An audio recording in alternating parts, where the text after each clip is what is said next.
Thank you. Thank you. If we think back to a year ago, we didn't know whether we were still in recession or in tentative recovery. Business confidence was low, political uncertainty was high, and the bankers and politicians vied to be public enemy number one. During the year, recovery became established, if not quite entrenched. The inconclusive election plunged us into a few days of yet deeper uncertainty.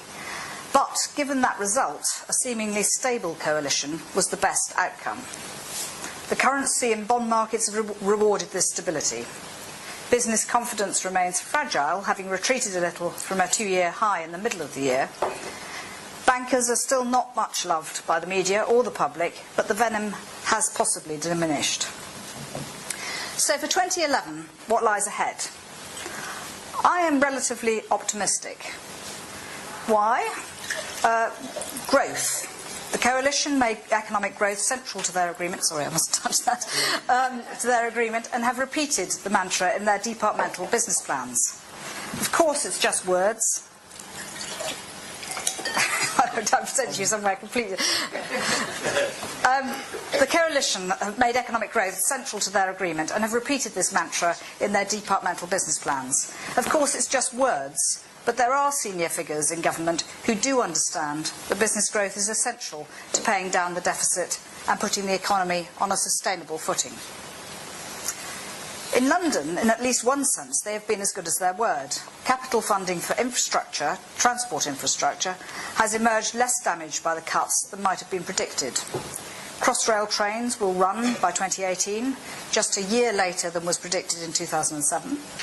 We will get Tube and Thameslink upgrades too, though on a slightly slower schedule. These investments are sometimes misunderstood by those in other parts of the country. They're not about giving Londoners comfier seats or shinier stations. They are about barely keeping up with passenger growth, and in the case of the Tube, replacing the fragile sticking plaster fixes of several decades. And population growth. London is bursting at the seams. Its own success as a world city, the global capital for high value-adding financial and professional services, has sucked in investment from around the world. Over the next decade, London will attract an expected 1 million immigrants.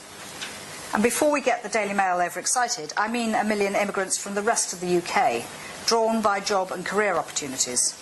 London has become the employment golden spot of the UK. Olympics.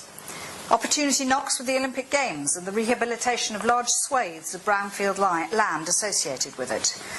The transport and other infrastructure already committed, and the massive private sector investment in Excel, Canary Wharf, Westfield, Stratford.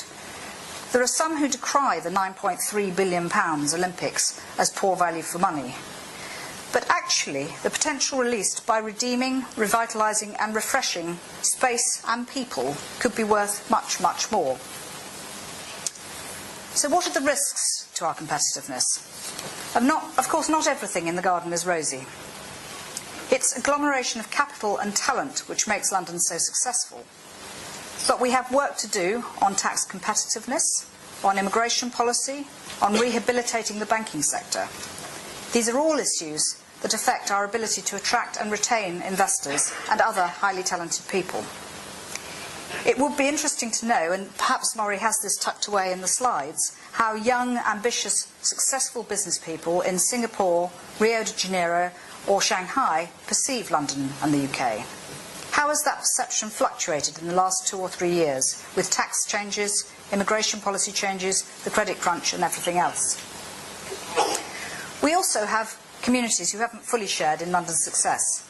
The ace of East London is at once our best card and our worst, with significant levels of deprivation, multi-generational unemployment and cultural disengagement from the success of the rest of the capital. There are laudable goals behind government's moves to tackle welfare dependency and to provide stronger incentives for employment. We need to see whether the approach works. If successful, this could help to address the deficit. It could help to revitalise East London. It could even help to reverse the developing disconnect in our society between the successful and those left behind or left out. Out of London, the year is harder to read. The impact of the public sector cuts will of course be felt much harder by regions such as Wales or the northeast of England, where some 2/3 of jobs are public sector dependent. This is unhealthy, as it may foment further the sense of injustice by many who felt that the recession caused by the credit crisis was not of their making. It was the fault of rich bankers, of blasé politicians and of the London set. And now London is first to recover. But the cuts, as many have pointed out, are still small percentages of spending. They feel brutal because we have become accustomed to continuous public sector growth. We have a job to do to demonstrate that what is good for London is good for the UK. So in summary, I'm optimistic for 2011. Business in the capital, which accounts for over a quarter of the UK economic activity, will grow in 2011 as the long-haul recovery continues.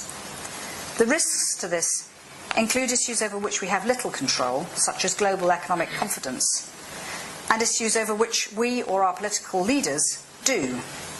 The latter are all about competitiveness, keeping us attractive to footloose investment and global talent. So on my Christmas present list, a tax system, personal as well as corporate, which is a servant to our global competitiveness. For instance, does the 50p higher rate of income tax fill Osborne's swag bag more effectively than a lower rate would?